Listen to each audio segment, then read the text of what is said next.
Welcome to Melodies TV, Ghana's #1 social platform. It's here for Nimamuni Akwaba about Melodies TV. So earlier this year, you be breaking news. Tremo say Professor Yao Bene, was senior law lecturer, ewo Legon, Onwankasa Nifie, ewo Adrenga now. Yakwa Kukuno. I explained the scenario. Tremo say. Say obi a wo ba fi ho a wo ba bedo amano na wo do wie ya trese wo pese wo te papa nenka wo nte nenka na wo kofre papa no ni nua ba e ba ya wo mo de carpenter ba o mebu punu neni na o mu hu se papa no ya cheche ne nsa ene ne nan e wo nechi etwa ne minimu e ma moja ekufi ho ni na expert e ka se senia papa no wo hwe the state and the body no make out to know say na yeku no be 3 days ago. I say munyamoka earlier this month I brought you that story. Now later no, I think it was last month or this month, I think so. Now later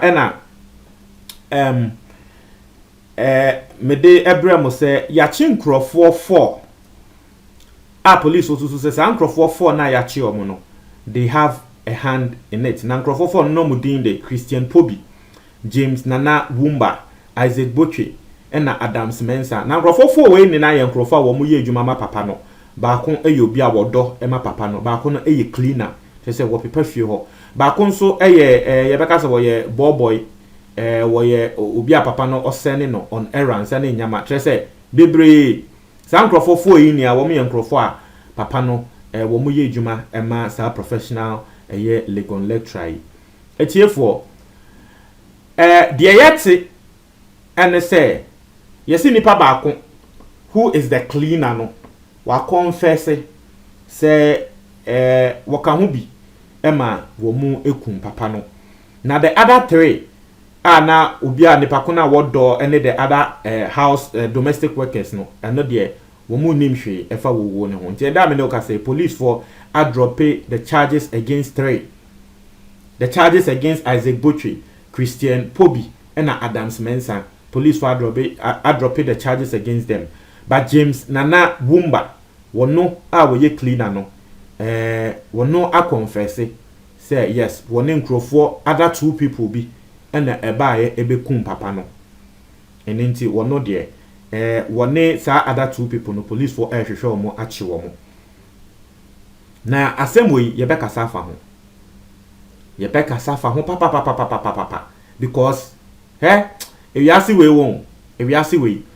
But you guys remember bra chase the 4 domestic workers no. I came here and I said say well, yes, ebia ebetumi aba say their times will be wasted, but if they have nothing to do about the death of this man in Kwandia, investigation betre na ya drop charges no. Nekre see ya drop charges against 3 of them. And ba ko na wono through investigation and not through interrogation. Once the police for they have knowledge in how to interrogate. Omo nsem bia ye be bisa won nsem wa obon se bedu baby wa obeka ne kre. E no mo tre se cleaner no ono ankasa ebie nenum to aka ne kre se woka ho bi e na wo mo ekum papa no. Na cleaner ne kan sa asem ne wiye no. Wo tre nkrofo 2 woni omo ekokum papa no. Police for etumi akoche baako ye frɛ no opambo ejabedu police for akoche no wono so ya charge no with murder and conspiracy to commit murder. But the second person the police for eguso wo moye say ye behwe na yakwa akoche no etiefo asɛmni ni nani na wohwe se ne ade ni si ye na nkofo bebre kan se ne ade ni si na anhwe aga na ha sei nkofo mu kun papa no yenhu. And I'm glad because man kasa me betena ha sei ka say wohwe Ghana police wo mo records e wo nyama bi sei mu a eya na e very low. I'm glad say we are getting somewhere. And I'm glad say we are getting somewhere on this particular matter. Now, asem no, even though cleaner no wa confess and at the state prosecutor akwa kan wa court say cleaner na confess say wo no ne kum papa no. even though cleaner no a confess no, still it is up to the court to say so okay una wa confess ye hwe bibie ma ye hun se ne kra eyewo nti no ye charge us una wo ku no nti no at this point he's still a suspect.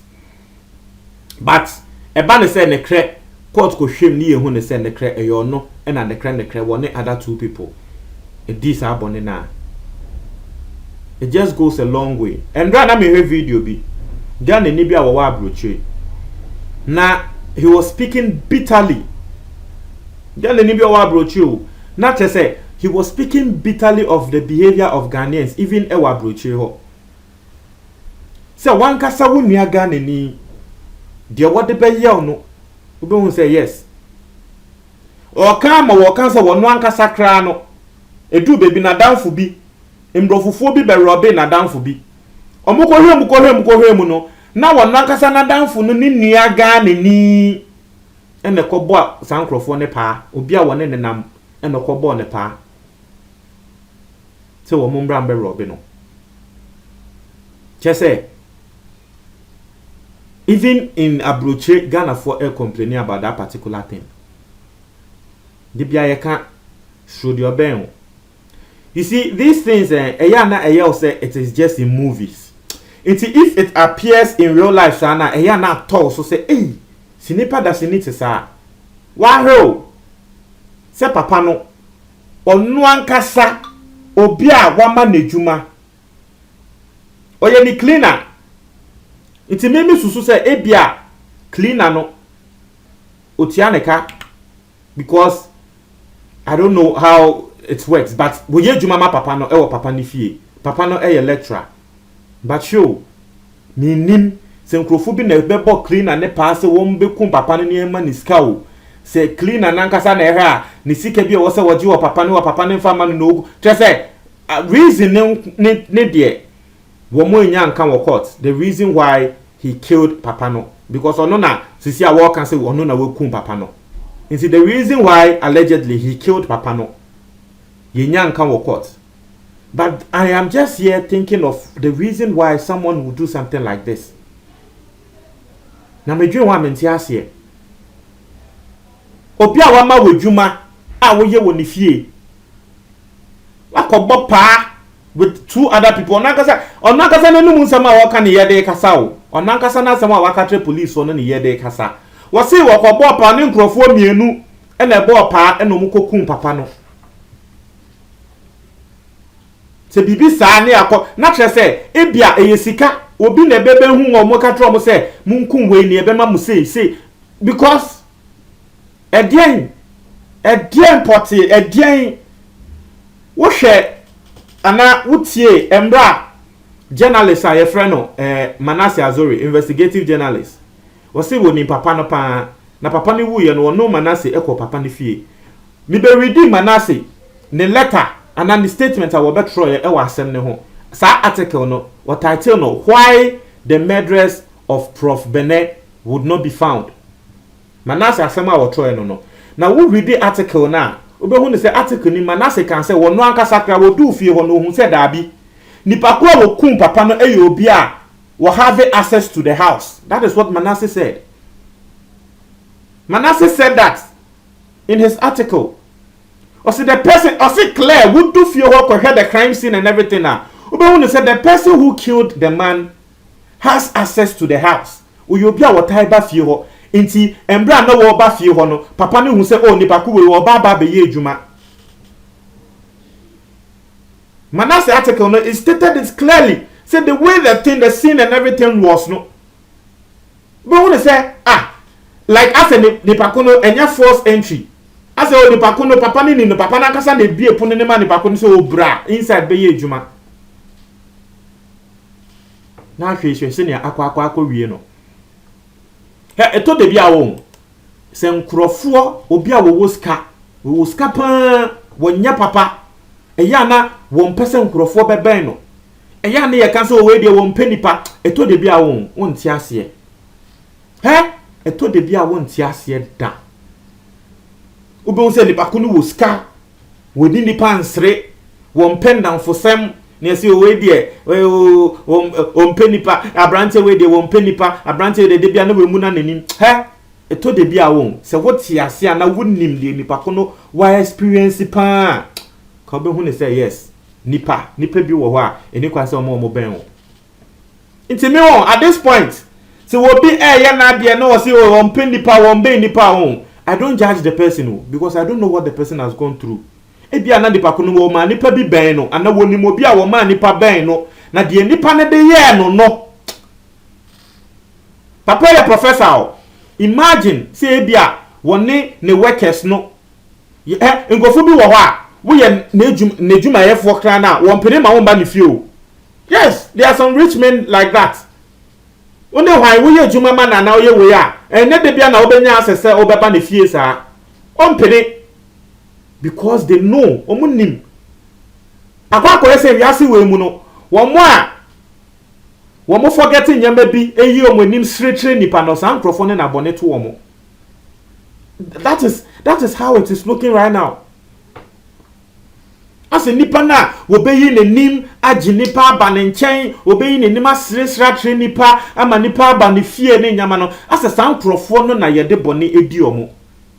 Because you say we won money pan ben no we mu na obon say ya said san ko say asem no mo fa nko ne so because some say we die won ma men ben no we die won sri o we die okọ ne nchen won sri o tie no nonsense won sri ncha wonti on ba be ye nonsense bia to de bia ne enti ase se wo say nipa bi se sikeni bi twi modin a eya bisa de to no ansa bisa de wo bi de ye no ene se nipa ko na bia wo sori ya na ne chimbe ye de o bisa na brabo mu de wakomu na wo be hu eya o se papa we na kanyami ya fan se eya o se na kan cleaner no ende wo confess atre police for ye de akokota wo confess se wo no ena okum papa no eya o se na ka cleaner we o try se wo okum papa no ena papa no wo survive ya ke yo se papa no obabaka obema nipa ben na e yo so obabaka obefa domestic workers biom e yo so obabaka obe ema nipa se mumbra me fie mbe ye adwuma na kanta tie kra wo ma ne mba ne fie ye fa ne se papa ne survive ye a wo no aka se hu se me cleaner and try se wo kume ke yo se papa no obema nkrofo aben no ya ko won sre kan tre nipa kra biom e be change the life. When you lecture na kwakwa class kra one students biom because the common cleaner kra no or try so be kuno how much more students na ko one nipa kra biom chena sa no so one nipa ni ente na se yes papa we de won pe nipa you don't know what the person has gone through unnim de nipa ko na to no ewiase we enye ase minim se eye bibifo suban yo ana se ye wiase ni na suban yo I don't know. Ase wo ye ni papa no de wakome mu fan ye ni papa no na akwa ko wi obone wo wa mo bi ejuma no no mu aba bekun wa mo bi ejuma no ase cleaner ebia wo pe kakra ma no onu mu wa efechi aba bekun wa bekun obekoko hem na bia sika se ye pa na ye bo no se wo bekun obekoko hem na bia sika ye de ma ne kra no sika nwia bio sika se sika no one day kra no obi betumi aspend sika obi betumi aspend na just in a day na so no e say so wo hu se sika ne dan to hu ni se sika bia ama so wakwa akwachi aba bekun papa no obi asebe wafa wedwuma woma eto de bikra na anye bibia kra na wa welcome wo aba ne fie wa ma wo nsa akọwa no enipa bi trimu adin enipa bi trimu adin rough one kai se papa and the papa was adin kra one kai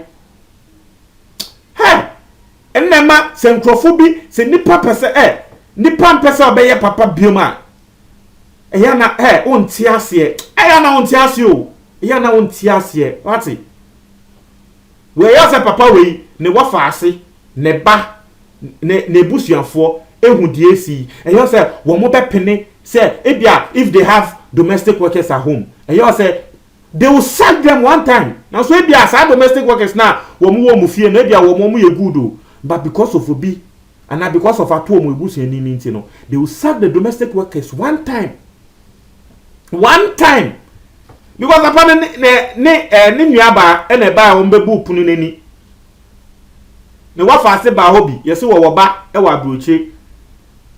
Ne wa fase ni nuaba hu say ade we esi. Na wo mo so e wo domestic workers wo mu fie. Sa day na domestic worker no a confess na they are sacking domestic worker no wo mu fie no. Because ye dey aye wo mu nua ye betumi dey aye o mo so. So you see the effect on something like this. Hey, nipa nye, that's it. Nipa nye. Don't try my comment box anymore, but that's it.